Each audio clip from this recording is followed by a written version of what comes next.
जो यात्रा है वोट अधिकार यात्रा, वो तो बेबुनियाद है। कहीं भी वोट किसी का कटा नहीं है।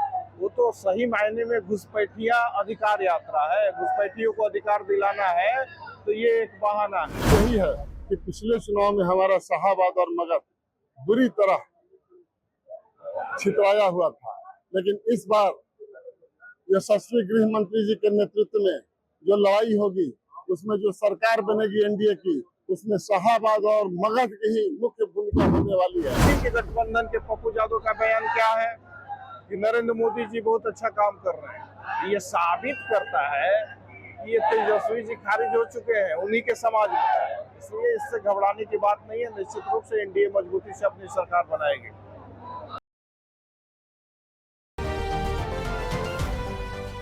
नमस्कार, मैं प्रिया राज, आप देख रहे हैं स्वराज पोस्ट। आज का दिन बिहार की राजनीति में बेहद खास रहा, क्योंकि गृह मंत्री अमित शाह का आगमन आज रोहतास की डेहरी में हुआ। हालांकि मन से अमित शाह ने जनता को महत्वपूर्ण संदेश भी दिए और वहां पे भारी भीड़ भी देखी गई जनता का।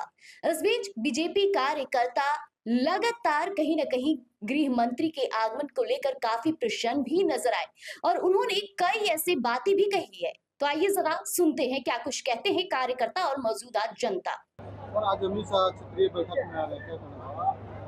देखिए, निश्चित रूप से जब भी आदरणीय गृह मंत्री अमित शाह जी का आगमन जब हो रहा है, तो आज की परिस्थिति में कहा जाता है कि हिंदुस्तान के अगर कोई चाणक्य है पूरे राजनीतिक परिदृश्य में, तो अमित शाह जी हैं। और जब उनका आगमन हो रहा है और हम सबके अनुशासित कार्यकर्ताओं को टिप्स देंगे, उस स्थिति में शाहाबाद के 22 और मगध के 28 50 सीट तो सुनिश्चित कर लेंगे हम लोग, और निश्चित रूप से 50 सीट जिताकर एनडीए के हाथ को मजबूत करेंगे। विपक्ष कई दिनों से यात्रा पे यात्रा कर रहा था, लेकिन ये पहली बार अमित शाह बिहार आ रहे हैं। कई बार दौरा देखिए, विपक्ष की जो यात्रा है वोट अधिकार यात्रा, वो तो बेबुनियाद है। कहीं भी वोट किसी का कटा नहीं है। वो तो सही मायने में घुसपैठिया अधिकार यात्रा है। घुसपैठियों को अधिकार दिलाना है तो ये एक बहाना है। तो वो तो धरातल पे खारिज हो चुका है। जनता जानती है कि किसी का वोट कटा नहीं, इसलिए अमित शाह जी का आगमन, जो उनका टिप्स है, टेक्निक है और रणनीति है, उसके आधार पे भारतीय जनता पार्टी के कार्यकर्ताओं को काफी लाभ होगा। और उस लाभ पे जब हम लोग काम करेंगे तो हम लोग 50 सीट जीतकर एनडीए को मजबूत करेंगे। यहाँ महागठबंधन का कब्जा रहा है शाहाबाद में, क्या लग रहा है इस बार? देखिए, काठ की हांडी बार बार नहीं चढ़ती है। एक बार कब्जा हो गया, और उसी गलती को सुधारने के लिए तो चाणक्य का आगमन हो रहा है यहाँ डेहरी के धरती पे। यादव फिर बिहार अधिकार यात्रा पे निकले हुए। अब देखिए, एक बार वोट अधिकार यात्रा, अभी पता नहीं कौन सा अधिकार यात्रा है ये, इसको सुनिए ना, नहीं, बिहार अधिकार यात्रा नहीं है, ये परिवार अधिकार यात्रा है। परिवार को सत्ता दिलाना है। उन्हीं के गठबंधन के पप्पू यादव का बयान क्या है कि नरेंद्र मोदी जी बहुत अच्छा काम कर रहे हैं। ये साबित करता है कि ये तेजस्वी जी खारिज हो चुके हैं उन्हीं के समाज में, इसलिए इससे घबराने की बात नहीं है। निश्चित रूप से एनडीए मजबूती से अपनी सरकार बनाएगी। रोहतास के दौर पे अमित शाह जी आ रहे हैं। हम लोग बहुत दिनों से इंतजार कर रहे हैं रणनीति और मंत्र के लिए, जो हमारे यशस्वी गृह मंत्री जी हम लोग को दे सकते हैं। कहना यही है कि पिछले चुनाव में हमारा शाहाबाद और मगध बुरी तरह छितराया हुआ था, लेकिन इस बार यशस्वी गृह मंत्री जी के नेतृत्व में जो लड़ाई होगी, उसमें जो सरकार बनेगी एनडीए की, उसमें शाहाबाद और मगध की ही मुख्य भूमिका होने वाली है। यह तय हो चुका है, सिर्फ उनके आदेश और निर्देश का इंतजार है। जिला के अध्यक्ष, अमित शाह जी जिला के प्रभारी, सबके प्रभारी, मंडल के अध्यक्ष, मंडल के महामंत्री, मंडल के प्रभारी, जितने भी अपेक्षित संख्या है, गलतियां नहीं हुई थी। अमित शाह जी आधुनिक भारत के नौ चाणक्य हैं, यह स्थापित सत्य है।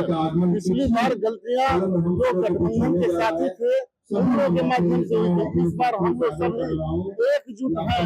पांचों हम लोग 5 पांडवों की तरह हैं, एक मुट्ठी की तरह हैं, और जिस लक्ष्य पर पांचों पांडव एक साथ मिल करके जाते थे उसको हासिल करते थे, उस पर पांचों पांडव एनडीए के रूप में एक शक्ति बने हैं और अपने लक्ष्य को हासिल करेंगे।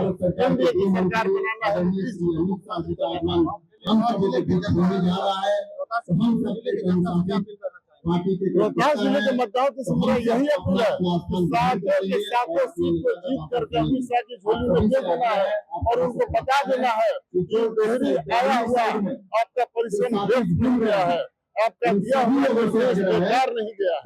उन्हीं के रणनीति पर हमने काम किया है और जो अभी आपने सुना, उन्होंने साफ तौर पे कहा कि कहीं ना कहीं बिहार की राजनीति और कहा जाए तो हिंदुस्तान में चाणक्य कहा जाता है अमित शाह को, और राजनीति के चाणक्य शाहबाद में आज उनकी मौजूदगी नजर आई। इस बीच न सिर्फ मन से चुनावी एजेंडों की झलक दिखाई गई, बल्कि विकास और जनता को किस तरह से अब धरातल पर विकासशील बनाना है, इस पर भी चर्चाएं हुई।